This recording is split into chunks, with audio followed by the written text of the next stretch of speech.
Hey everybody, glad to be back for another edition of What's for Dinner. It's been a little bit. It's about 4 o'clock on Friday. Gosh, wow, Sunday. I'll get it right sooner or later if I just name every day of the week. Yeah, we're Friday. We took the day off today, so here we are making our dinner. So I wanted to let you guys know anything that you hear us talking about tonight is going to be purely for informational, educational purposes only. And, don't take anything as medical advice here, and go see your provider if you have any questions about anything we're talking about here. So, all right. What did we make tonight, hon? Chicken thighs, skinless, boneless chicken thighs with a couple blocks of cream cheese, a cut up onion, and some ranch seasoning packet. Okay. Yeah, that looks really good. It looks like it's just soaking in butter. Yep. It looks amazing. All right. And then I had a few little pieces of bacon left over that I just did real quick. Oh, I didn't do eggs. That's all right.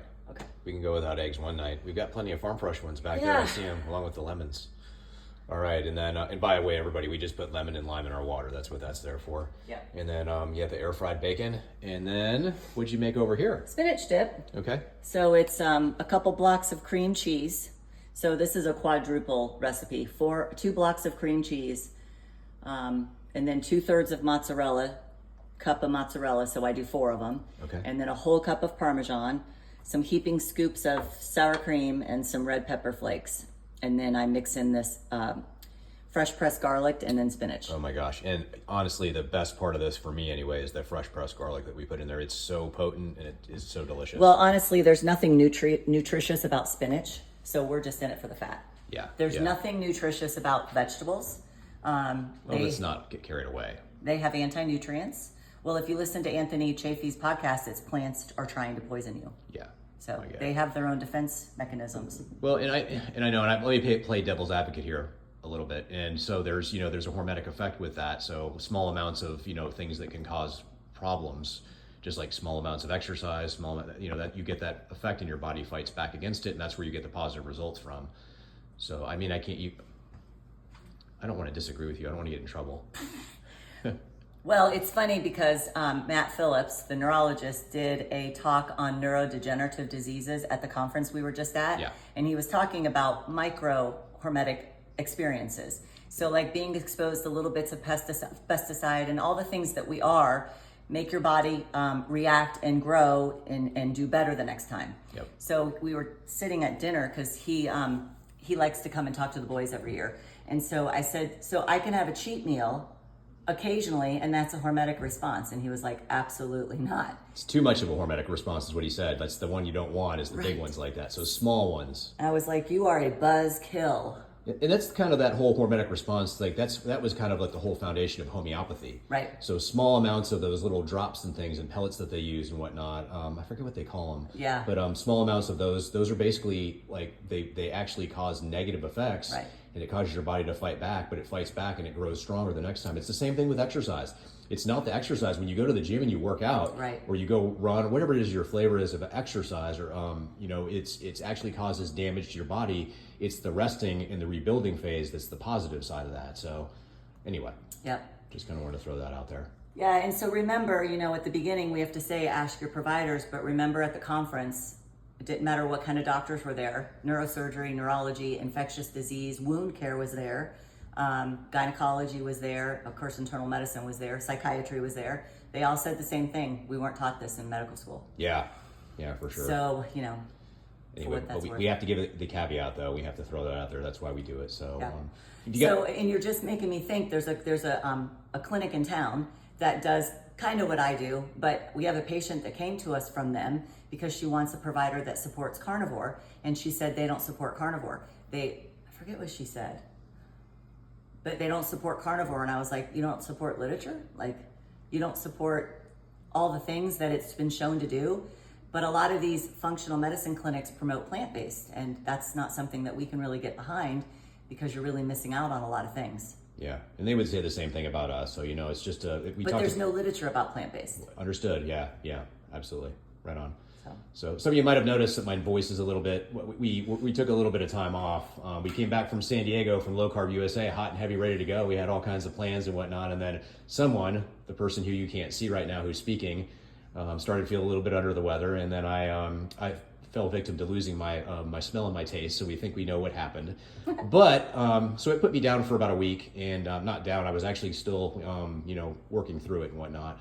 But in any case, what I did is I just basically tried to rest as much as I could, supported my body. I didn't take a bunch of medicine. I did take around a 5-day course of ivermectin. So we were fortunate to have that. We keep that on stock just in case. Yep. And then I also did, and I'm not real big about showing you guys supplements here that we use and stuff, guys. I don't want to come across as us being salesy, but I did want to show you, this was the course of the things I was taking. So zinc, N-acetylcysteine, quercetin, and buffered ascorbic acid, which is just it's a form of vitamin C that's more it's more easier on your it's easier on your tummy. Although if you take enough. Yeah, if you take enough, you can still get kind of loose stools and stuff. Yeah, but it is definitely easier, and that way I could take high dose vitamin C. So these are all things that we carry in our office and sell, and we also do have a Fullscript account. So if you go to fullscript.com, and you just look under Teresa Mealy Total Health and Wellness, or you go to our website, there's a link there. If you need supplements ever because you get sick, this is my whole point with this, is that you can get them for a pretty significant discount. I think there's about 25% off is what we have in there. Yep. And you can order them through our dispensary. Again, you go to Teresa Mealy Total Health and Wellness.com, and then there's a page on supplements, and you can go to the Fullscript link and go there and order them. Yep. Or you can just buy them from your health food store. I mean, we do get money if you buy them from us. Full disclaimer, we get a tiny commission on it on each sale. But anyway. But if you want ivermectin, I always have it on hand. You can buy it over the counter in Tennessee. So you can go to Medicine Counter Pharmacy, and I do think it's medicinecounter.com, and fill out their paperwork, and they'll mail you, pay them, and they'll mail you ivermectin. Yeah. So I have 4 courses ready for us. I did take one because I was sick too for about 4 days. Mark took one, and then we have 2 left because the boys, kids don't get COVID like. Yeah, well, they just bounce right back from it and whatnot. And so we've had it a few times since our very first time was in 2021, and that was the worst bout by far. This one felt a lot like that one, but it was just much more low key. It was more just fatigue and whatnot. Yeah, it was like 4 or 5 days, but it's still annoying because we've never been. We used to never get sick. We are until they unleashed COVID, but yeah. So not much to talk about. Just metabolic health is super important. So like when Mark was sick, I was sick. You still want to get your sleep. We still fasted. And I actually was on a church fast, so I was eating 1 meal a day. So lots of autophagy going on. I had even given up coffee for the 3 weeks. So just real autophagy. And then supplements, and then just keeping lifestyle, low-key stress and that kind of thing. This isn't the time you want to go exercise. It's not the time you want to stay up and binge watch movies and not get good sleep. Or binge eat. Stay away from sugar, guys. Yep. When I used to get sick, the first thing we would do is go get Coke. Yeah, comfort foods. Mm-hmm. Yeah, all those comfort foods. Got to avoid those when you're sick, because that does not help at all. It'll hinder you. Yeah. By the way, you mentioned autophagy and mitophagy. So autophagy, the benefit of autophagy when you fast or if you're on a ketogenic diet is the breakdown and the renewal and the regeneration of old cells. So move out the old stuff and bring in the new stuff. So your body will literally consume old cells, old waste, mitochondria, and then it will form new ones to replace the old stuff. So actually, it's very beneficial to you. Yeah, Dominic D'Agostino is a PhD at my alma mater, University of South Florida. He's a researcher and he teaches medical students, and he got a nutrition class passed at the University of South Florida. So if you go to a doctor that went to USF, they've gotten nutrition. But anyway, he's big on cancer. He's studying cancer and mitochondria and cancer as a metabolic disease. And he said you get cancer 7 times in your lifetime. But most of the time, your body fights it off. Yeah. It catches it. And so if you're eating, bad stuff, your immune system is busy doing all this other stuff. If you're under stress, like you and your husband fight all the time, you're worried about work, your immune system is busy doing other things. You want it to be focused on what its job is. Yeah, and you're releasing cortisol because of all those different little stressors in your life and whatnot. And so that will also sabotage your insulin and sugar, the relationship your body has with those. So got to be really careful. Sleep will also do that. Lack of sleep will cause elevated cortisol levels. And if you're not sleeping, good luck losing weight. Right. Losing fat. Good luck losing fat. You can lose weight. That's easy. Losing fat is a little different. Right. That's what we like to talk about here. So. What time are we at? Well, we're far enough along here that we probably need to wrap it up. Okay. Did you have anything you wanted to finish with? Well, we're back hot and heavy, guys. I've got quite a few things that I have in the works right now that I'm going to start going over with you guys in the next couple of weeks, and ideas that I came up with at Low Carb USA, and kind of got sabotaged by my little bout of illness. But we're back now. Yep. Share with us what you guys are having for dinner. Let us know if you have any questions, and we love you all. Yes. And as always, God bless you. Bye. Bye.